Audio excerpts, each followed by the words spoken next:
So we are about to, in half an hour, we'll be trying to discuss the impact investments, and I will have the session in English because our speaker represents the American institution. Myself and my guest, my name is Maxim Nemish. I'm Business Development Director of Prom-Prelad Renovation Project from Ivano-Frankivsk. And my guest is Daniel Querejazu, who's the senior analyst for, right? Yeah. Senior analyst for SRI International. We are planning to have a small talk on impact investment, which is actually very new for Ukraine. And having so much people in the audience, we can see that topic is very hot. Anyway. Daniel is having a lot with dealing with different kind of projects related to development of innovational ecosystems with economies, with governments of different states, and we today will ask all the things we would like to know about the impact investment. So, what do you know is impact investment, and what is your perception of this thing? Sure. Thank you, Maxime. So again, my name is Daniel Querejazu. I work at the Center for Innovation Strategy and Policy at SRI International. Yeah, I'm going to talk about the super exciting topic of social impact investment. It's slightly less exciting than the brain control drones that were here just before, but we'll try to keep it interesting. Impact investment is a relatively new concept worldwide. It is a term that was created about 10 years ago to describe a type of investment. So we are talking about investment. You are putting your money into business, into a piece of real estate, into something, and you expect for your money to be returned with some profit. But you are also actively trying to seek some kind of environmental or social impact on underserved communities, or providing a service or a product that didn't exist in those communities before. So it's maybe easier to describe by what it is not. So impact investment is not what we would call traditional investment, where all you want is a return on your investment. It is also not charity or philanthropy. You're not giving your money away to some actor to go off and do good things. You're expecting your money to be returned with a profit. And it's also not what we call socially responsible investment, or you might have also heard the term corporate social responsibility. And this concept means that you want to avoid negative impacts in your activities or your investments. You want to avoid, for example, causing pollution. You want to avoid using child labor. So impact investment actually goes one step beyond that. You're not only trying to avoid negative impacts, you're trying to create positive impacts. And so this has a lot of appeal for people. I'll give some examples of kind of a typical impact investment projects. One of the most popular and most common is microfinance. I don't know how many of you in the audience are familiar with the concept of microfinance. It's very typical in places like Brazil and sub-Saharan Africa. It is providing very small loans to underserved communities like women and small businesses who simply do not have access to capital or bank loans or anything like that. They're usually loans of under $1,000. They use these loans to expand their business somehow, or to buy some piece of equipment they need, and then they pay back their loan with interest. So the investors get a return on their investment, and they provide a desperately needed service to an underserved community. Another example is affordable housing. So all around the world, you have these big, increasingly expensive cities where it's very difficult for families to find affordable housing, which we define as housing which costs less than 30% of your income. So if you spend more than 30% of your income on housing, you can't afford it spend it on other things you need, like education, like healthy food, like childcare.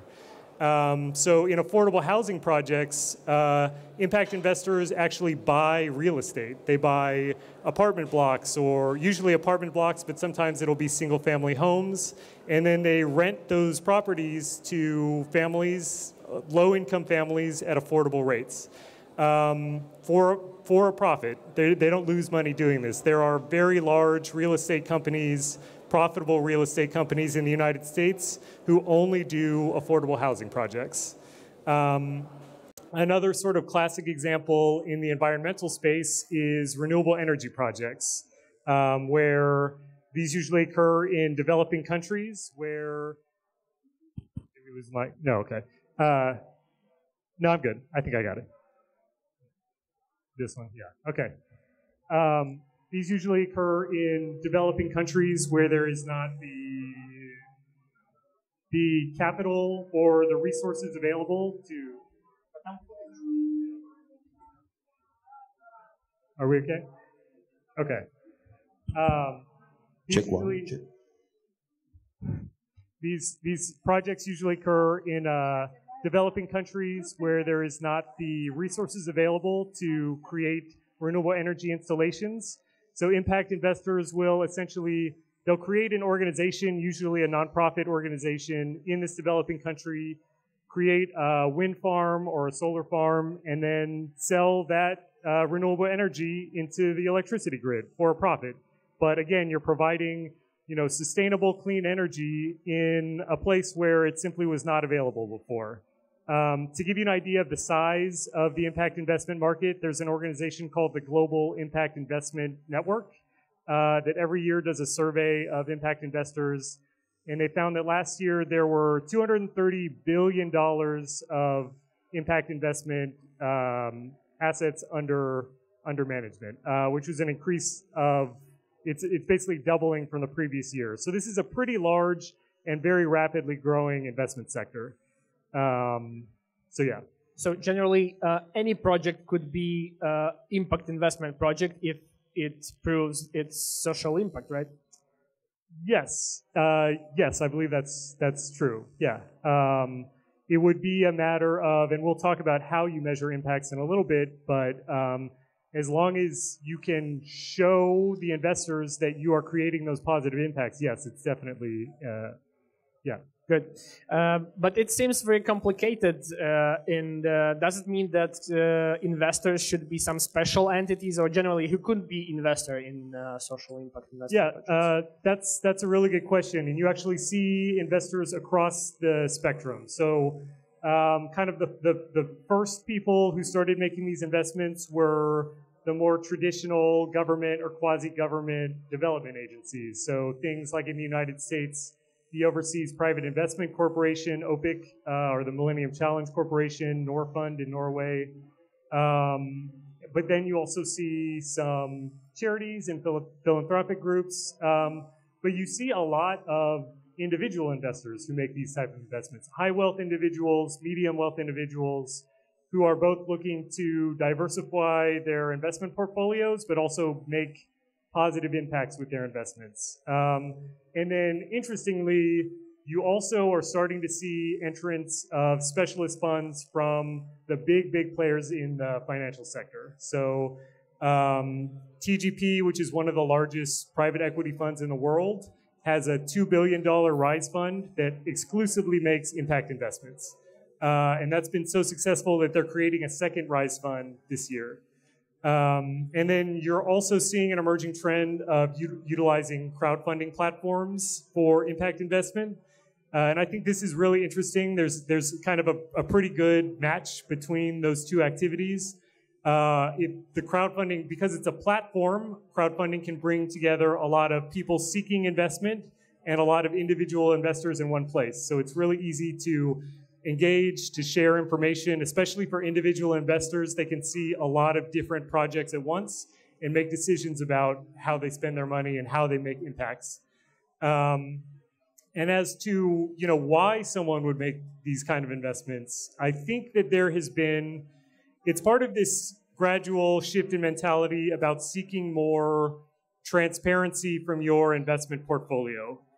So, you know, people have started asking questions like, where is my money going, and who is getting my money, and what are they doing with my money?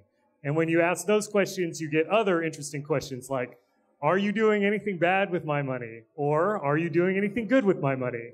And when you start to get that information, you can be more proactive and you can seek to make those positive impacts with investments. And that's what you're seeing. So that again goes to a topic that every investment should have some impact. And can we say that all the businesses should go that direction, that this is something will happen? I think it's a choice. The fact that you do see more and more businesses make these type of investments, I think it reflects, so there's both the selfless, I want to do good things with my money. There's also selfish reasons to do it. You get the reasons why corporations engaged in the first place in corporate social responsibility was because they wanted to avoid negative publicity, right?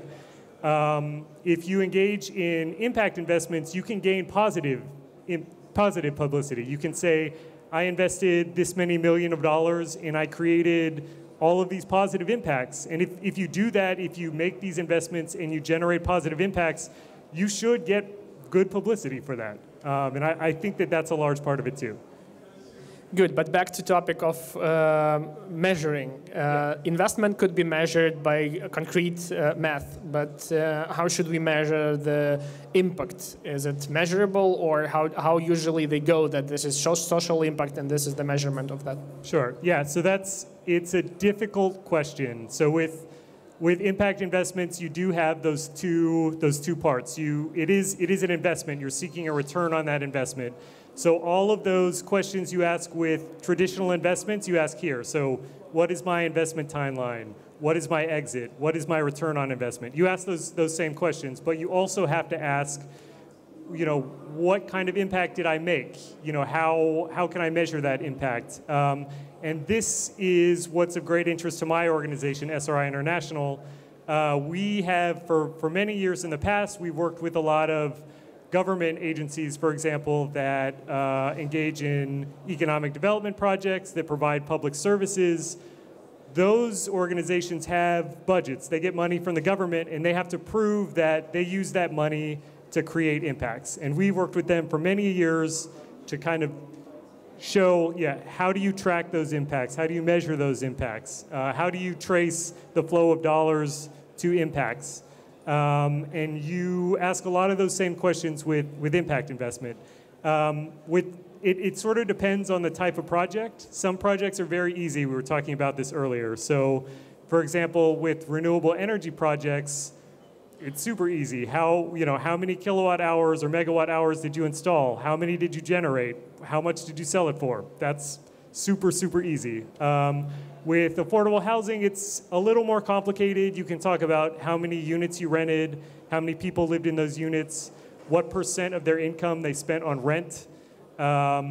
With larger, more complex projects, it becomes a larger and more complex task to track those investments. And we'll talk about the Prompulad project in a second, where that is a major challenge. I think there are a few guidelines that you can follow for impact investing and tracking the impacts you're making. The first super, super important thing is that the impact goals of the organization receiving the money and the impact goals of the investor have to be the same. Then the metrics that you use to track the impact have to match the goals of the impact that you're trying to make. And then third, you definitely have to have a clear monitoring and evaluation plan before the investment is made, before the project starts. But other than that, there's no kind of best practices out there. There's no silver bullet for tracking these kind of impacts. Okay, good. Can you name any examples which you usually use for illustrating the impact investment? Yeah, so the easiest ones to talk about are renewable energy, affordable housing, things like that. When you start talking about education, so there are impact investment projects related to providing educational services where those services aren't available before. That's pretty classic. Those are the ones that are typically used to sort of illustrate impact investing. Yeah. So I would ask you then to describe the project where you're the Chief Development Officer. It's an extremely interesting example of impact investing here in Ukraine.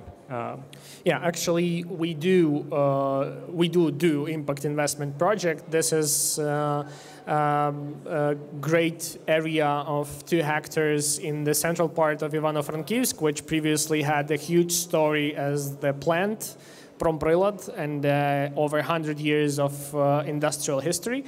But now it's not using any big number of its capacity. So one day we asked SRI International to make an assessment how this area of Ivano-Frankivsk and the region, and actually the Promprilad itself as an area, could develop, and how it should influence the hot topics of social development.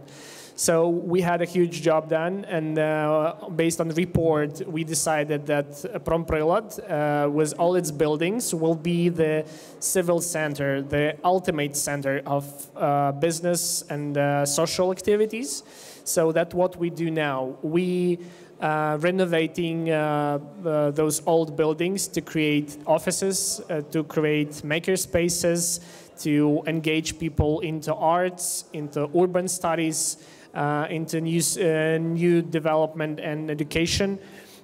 So there will be over 37,000 square meters of, let's say, property, which will serve the community needs. And the thing is that it's a very impact investment project, because the impact which we are still going to measure, because this is very complex, will seek the investment from private investors, from companies, organizations. We have already raised over $1.2 million to launch the pilot project, and we are based on that experience, on that example, we plan to develop all the rest.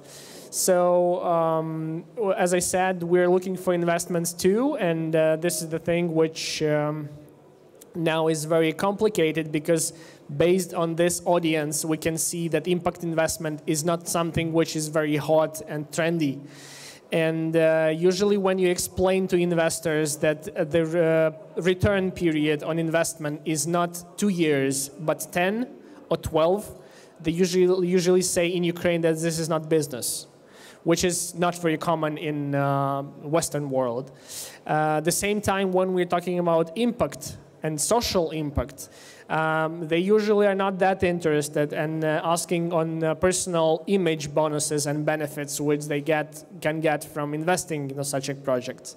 So that's why we have quite a dilemma, staying the bookcase impact investment project, or being or try to fit into reality, or Ukrainian reality, and get or another one philanthropical idea to invest in, to put money into, or to generate any different agendas. We don't want to, and we plan to go abroad for international companies to invest. Still, we are looking for local investors, because the minimum investment is $1,000, so anyone can invest. And we have a very good business plan developed by Ernst & Young, so we can deliver the numbers. But still, we will work with business environment. We will work with expectations, with those educational projects which will be needed to make people interested in impact investment. Because this is something which is already the trend in the world. But we are not able to think about that, because we are thinking with a different kind of criteria, and we're not looking for long-term investment. We're looking for short-term profit. That's the thing which is not acceptable in the thing of in the manner of impact investment. That's why this is stage developed. Yeah, I didn't really talk about impact investing in Ukraine, but I do see a huge amount of potential here. The mentality that you describe, where most investors, most banks here look for a return in 1 or 2 years, is a major problem and a major challenge, not just in impact investing. But the fact that there's a huge movement here. There's a ton of social entrepreneurs who are doing a huge amount of interesting projects. There's so much potential here, and for someone like a Western donor, a little bit of money goes a long way here. I hope that domestic investors will start to also participate, but I do think you will see a lot of kind of overseas impact investment dollars start coming into Ukraine, because there's so much potential here. Hope to. Yeah. Okay, thank you very much. Any questions from you guys? Yes, please. Any microphone to deliver, please? I mean, we can hear you if you... Yeah.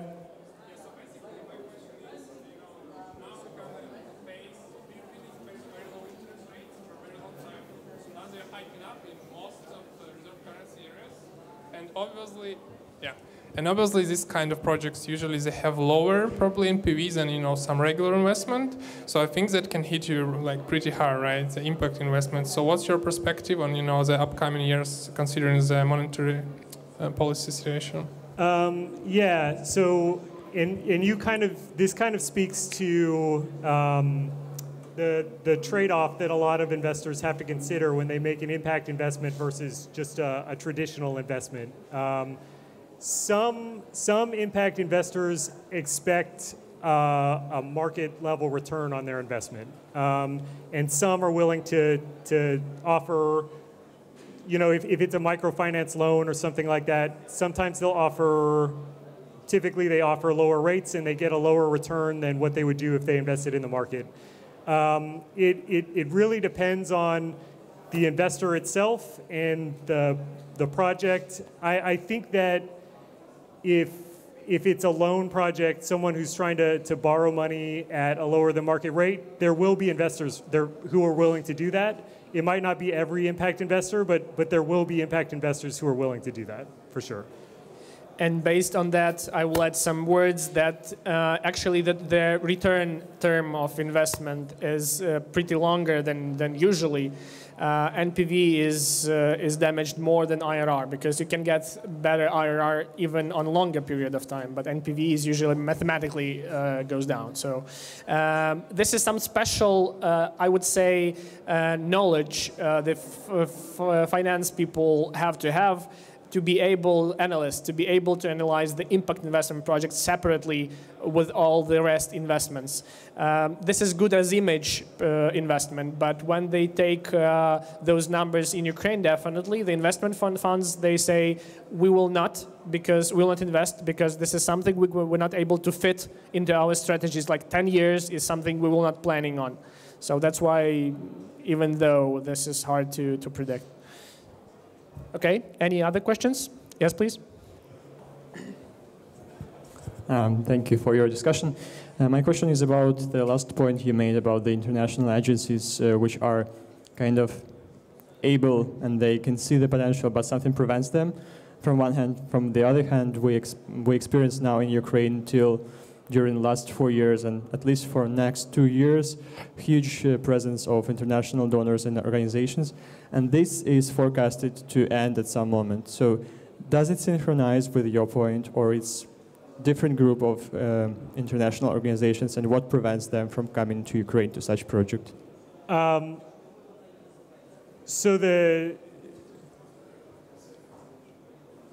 So you're talking about, so there is a lot of donor activity here now, and you say it's projected to end.